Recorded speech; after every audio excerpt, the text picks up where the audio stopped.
അടുത്തത് നമ്മൾ പഠിക്കാൻ പോകുന്നത് ചെയിൻ സ്റ്റിച്ചാണ്. അതിന് ആദ്യം അടിയിൽ കൂടി സൂചി കുത്തി മുകളിലേക്ക് എടുക്കുക. ഈ നൂല് എപ്പോഴും ഇടത് സൈഡിലോട്ട് കിടക്കുക. അതിനുശേഷം സൂചി ഇവിടെ നിന്ന് കുത്തി മുന്നോട്ട് എടുത്ത് ചെറുതായിട്ട് കുത്തിയെടുക്കുക.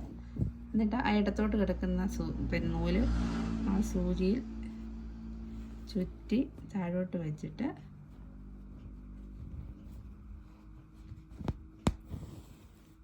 വലിച്ചെടുക്കുക. അപ്പോൾ ഒരു സ്റ്റിച്ച് വീണിട്ടുണ്ട്. ഇനി അടുത്ത സ്റ്റിച്ച് ചെയ്യുമ്പോൾ ഇച്ചിരി ഞാൻ വലുതായിട്ട് ചെയ്യുവാൻ നിങ്ങൾക്കൊന്ന് മനസ്സിലാവാൻ വേണ്ടി. പക്ഷെ പൂവിനൊക്കെ ചെയ്യുമ്പോൾ നിങ്ങൾ ഒരേ അളവിന് തന്നെ സ്റ്റിച്ച് എടുക്കണം, എങ്കിലേ ഭംഗി വരത്തുള്ളൂ.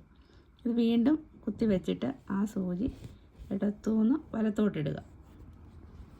എന്നിട്ട് വലിച്ചെടുക്കുക.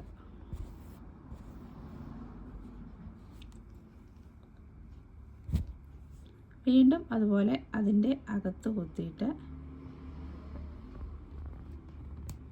ഒത്തിരി വലുതായിട്ട് തയ്ച്ചാൽ അതിനൊരു ഭംഗി കിട്ടത്തില്ല. പിന്നെ ഇത് നിങ്ങൾക്ക് മനസ്സിലാവാൻ വേണ്ടി ചെയ്യുന്നതാണ്.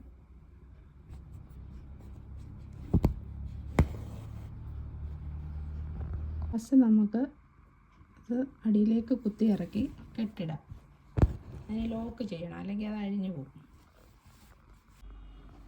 അത് അടിയിൽ ലോക്കിട്ടതിന് ശേഷം കട്ട് ചെയ്തെടുക്കുക.